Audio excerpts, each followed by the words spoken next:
Bonjour, je viens enfin de récupérer mon appareil photo et donc ma caméra pour pouvoir faire des vidéos et j'en suis très heureux. Alors nous sommes aujourd'hui, ce matin, le long du château de la Madeleine, toujours un endroit agréable pour tourner. Et ce matin, eh bien, j'avais sur mes tablettes le sujet du vivre ensemble.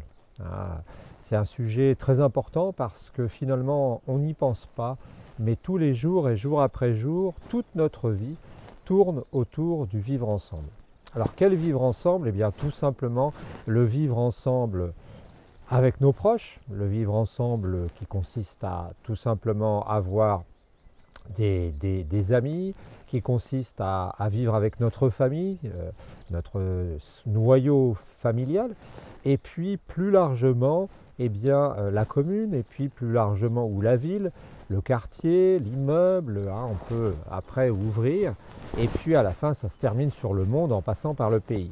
Alors, ce qu'il faudrait, à mon avis, bien voir, c'est que le vivre ensemble, c'est quelque chose qui bien souvent nous est imposé.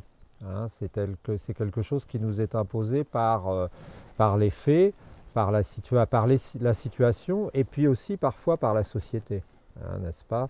Quand on est en famille, quand on est NAIT, eh bien on vit en famille, on vit avec un groupe de personnes qui sont là autour de nous et puis qui nous entourent bien entendu et avec lesquelles on va avoir des relations qui vont être des relations pour ainsi dire forcées, n'est-ce pas? Parce que on va être forcé de vivre avec ces gens. Quand on vit dans une commune, quand on vit dans un département, une région, quand on vit dans un pays, c'est un tout petit peu différent, hein. C'est-à-dire que autant on ne peut pas se priver, s'empêcher d'être un enfant dans une famille à 4 ans, hein. Logiquement, un enfant ne peut pas décider de s'en aller. Mais quand on a un certain âge, quand on vieillit, hein, quand on prend des responsabilités, eh bien on n'est pas forcé de rester dans un village, on n'est pas forcé non plus de rester dans un pays. Ça c'est important, il faut le savoir, même si on a souvent des réflexes, des habitudes, hein, qui font qu'on ne bouge pas. Donc c'est différent. Ce que je voulais dire, c'est simplement qu'on ne s'est même pas posé la question de la complexité du vivre ensemble, hein, de la nécessité, de la réalité, de l'utilité. Tout cela, on n'en prend pas connaissance, on n'y pense pas, simplement parce que c'est la force des habitudes qui nous rattrape, hein. Euh, je, je parlais avec quelqu'un l'autre jour qui me disait, ben oui, il y a beaucoup de choses qu'on fait sans même s'en rendre compte, par habitude, hein. On boit un apéritif parce que c'est sympathique quelque part, mais aussi parce que c'est l'habitude, hein. On serre la main parce que c'est l'habitude. Eh bien, est-ce qu'on ne pourrait pas se poser la question du vivre ensemble et est-ce que on ne pourrait pas se demander si des unités comme des pays continents, comme la Russie, comme les États-Unis et même comme la France à la limite, parce que nous sommes quand même un pays qui s'étend sur 1000 km sur 1000 km plus les dépendances, est-ce qu'on ne pourrait pas se poser la question du quel est notre vivre ensemble? Quelle est la raison de notre vivre ensemble? Et c'est là aussi la raison du problème de savoir si on est français, si on est du monde, etc. etc., etc.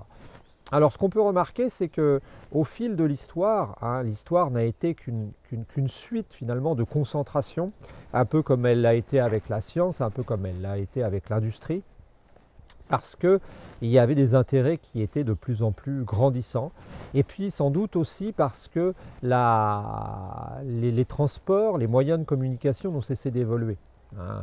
À l'époque où de toute évidence, eh bien, vous aviez seulement ah, j'entends une voiture ou quelque chose. Non. À l'époque où vous aviez seulement le village et où votre connaissance se bornait à votre village, hein, eh bien, peut-être à l'époque des seigneurs, peut-être à l'époque du Moyen Âge, hein, on avait cette idée que c'était tout petit. Et puis progressivement, eh bien, ça a grandi, progressivement ça a augmenté, et progressivement on s'est trouvé dans des situations où les ensembles sont devenus d'une taille inimaginable.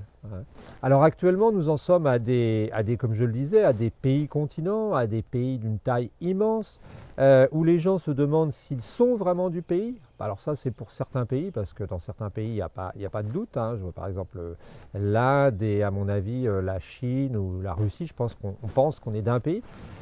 Mais ça implique beaucoup de questions. Ça implique beaucoup de questions et certains par rapport à ça réagissent en disant carrément, en pensant carrément qu'ils veulent une autonomie totale, c'est-à-dire qu'ils veulent retourner à leur liberté, à une certaine liberté. Alors, face à ça, c'est sans doute actuellement une certaine utopie, parce que d'une part, un système ne peut fonctionner que si on imagine qu'il pourrait fonctionner pour tout le monde. Donc on ne va pas imaginer en France que tout le monde se lance dans une utopie d'être indépendant, de créer son autonomie totale.